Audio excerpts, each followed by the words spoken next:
বন্ধুরা, আজকে আমার শ্রী শ্রী ভাগবত গীতার ষষ্ঠ অধ্যায়ের পঞ্চম দিন। আমি পড়ছি, শুনুন।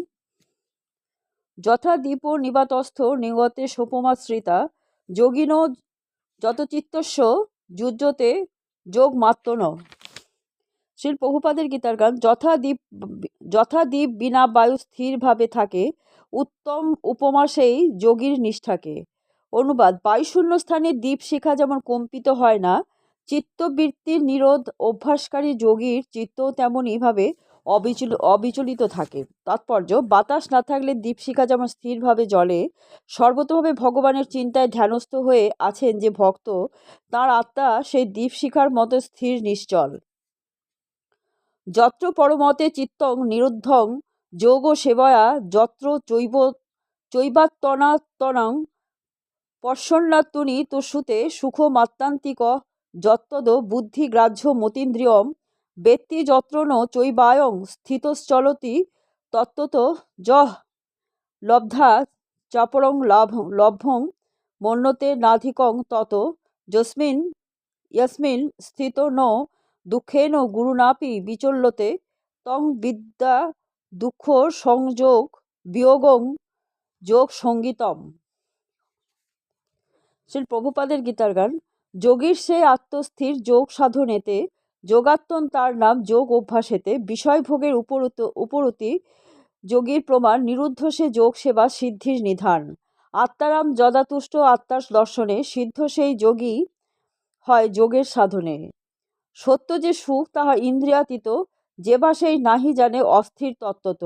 যে সুখ হইলে লাভ সর্বলাভ হয়, অন্য সব যত লাভ কিছু কাম্য নয়। যাহাতে হইলে স্থিত গুরু দুঃখে অতি, অস্থির না হয় থাকে অটল বিচ্যুতি। যোগ সাধি সে অবস্থা যদি লভ্য হয়, অষ্টাঙ্গ যোগের সিদ্ধি তাহারে কহয়।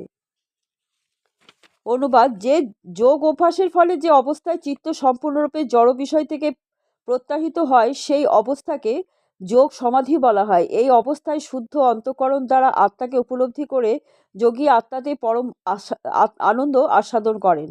সেই আনন্দময় অবস্থায় অপ্রাকৃত ইন্দ্রিয়ের দ্বারা অপ্রাকৃত সুখ অনুভূত হয়। এই পারমার্থিক চেতনায় অবস্থিত বলে যোগী আর আত্মতত্ত্ব জ্ঞান থেকে বিচলিত হন না, এবং তখন আর অন্য কোনো কিছু লাভেই এর থেকে অধিক বলে মনে হয় না। এই অবস্থায় স্থিত হলে চরম বিপর্যয় চিত্ত বিচলিত হয় না। জড়জগতের সংযোগজনিত সমস্ত দুঃখ দুর্দশা থেকে এইটি হচ্ছে প্রকৃত মুক্তি। তাৎপর্য। যোগ অনুশীলন করার ফলে ক্রমে ক্রমে জড় বিষয়ের প্রতি অনাসক্তি আসে, এটাই হচ্ছে যোগের মুখ্য লক্ষণ। তারপর যোগী সমাধিতে স্থিত হন, যার অর্থ হচ্ছে তিনি আত্মা ও পরমাত্মাকে এক বলে মনে করার ভ্রম থেকে মুক্ত হয়ে দিব্য ইন্দ্রিয় এবং চিত্তের দ্বারা পরমাত্মাকে অনুভব করেন। যোগমার্গ সাধারণত পতঞ্জলি যোগসূত্রের উপর প্রতিষ্ঠিত।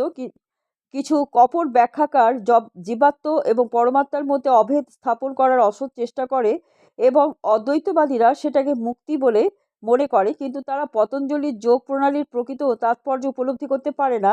পতঞ্জলির যোগ পদ্ধতিতে অপ্রাকৃত আনন্দের উপলব্ধির কথা স্বীকার করে না, কারণ তা হলে তাদের অদ্বৈত মতবাদ সম্পূর্ণভাবে ভ্রান্ত বলে পরিগণিত হবে। জ্ঞান এবং জ্ঞানীর দ্বৈতবাদকে অদ্বৈতবাদীরা স্বীকার করে না, কিন্তু ভগবদ্গীতার এই শ্লোক কয়টিতে অপ্রাকৃত ইন্দ্রিয়ের দ্বারা অপ্রাকৃত আনন্দ অনুভূতির কথা বর্ণনা করা হয়েছে, এবং সে কথার স্বীকৃতি দিয়ে গেছেন স্বয়ং পতঞ্জলি মুনি, যিনি হলেন যোগের প্রসিদ্ধ ভাষ্যকার। যোগসূত্রেই মহামুনি বলে গেছেন, পুরুষার্থ শূন্যানাং গুণানাং প্রতি প্রসবং কৈবলং স্বরূপ প্রতিষ্ঠা বা চিতি শক্তি রীতি।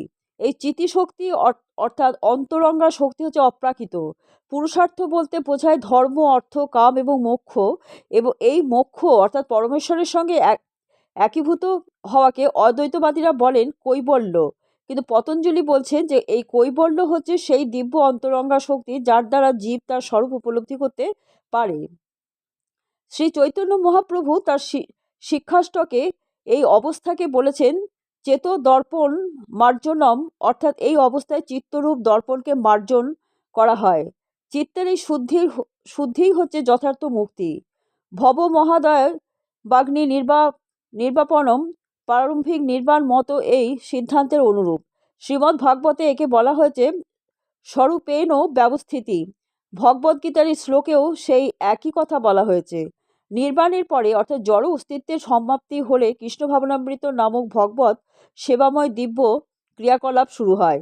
শ্রীমদ্ ভাগবতে উক্ত স্বরূপেণ ব্যবস্থিতি এর মাধ্যমে স্পষ্টভাবে বোঝানো হচ্ছে যে এই হচ্ছে জীবাত্মার যথার্থ স্বরূপ। এই স্বরূপ যখন বিষয় শক্তি দ্বারা আবৃত থাকে তখন জীবাত্মা মায়াগ্রস্ত হয়। এই বিষয় শক্তি বা ভবরোগ থেকে মুক্ত হওয়ার অর্থ এই নয় যে তখন আদি নিত্য স্বরূপের বিনাশ হয়। পতঞ্জলি মুনি এই সত্যে সমর্থন করে বলেছেন, কৈবলং স্বরূপ প্রতিষ্ঠা বা চিতিশক্তি রীতি। এই চিতিশক্তি হচ্ছে যথার্থ জীবন। বেদান্ত সূত্রেও সে কথার স্বীকৃতি দিয়ে বলা হয়েছে যে আনন্দময় ভাষ্যাৎ, এই স্বাভাবিক অপ্রাকৃত আনন্দই হচ্ছে যোগের চরম লক্ষ্য এবং ভক্তিযোগ সাধন করার মাধ্যমে অনায়াসেই আনন্দ লাভ করা যায়।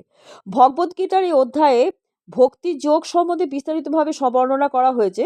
সমাধি দু রকমের, তাদের বলা হয় সম্প্রজ্ঞাত এবং অসম্প্রজ্ঞাত সমাধি। নানা রকম দার্শনিক অন্বেষণের দ্বারা শুদ্ধ সত্যময়ী স্থিতিকে বলা হয় সম্প্রজ্ঞাত সমাধি।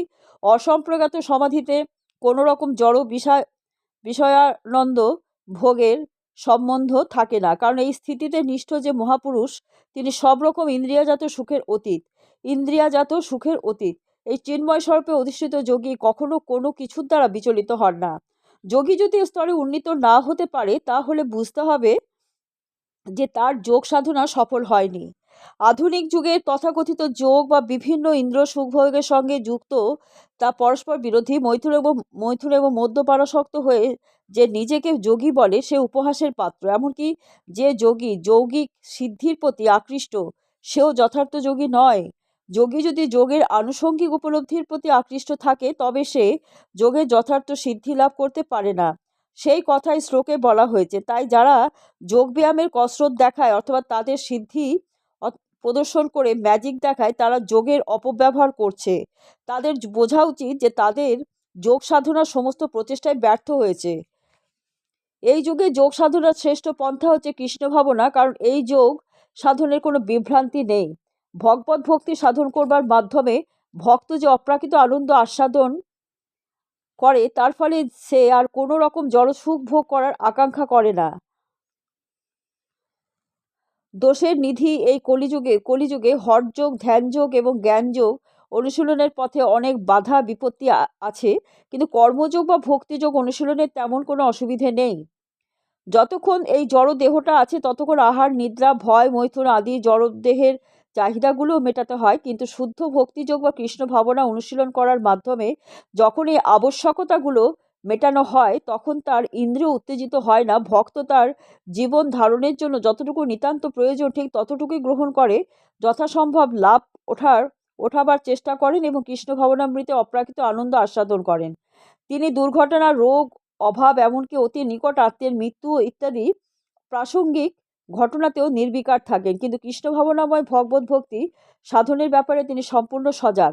কোনো দুর্ঘটনাই তাকে কর্তব্যচ্যুত করতে পারে না। ভগবত গীতাতে বলা হয়েছে,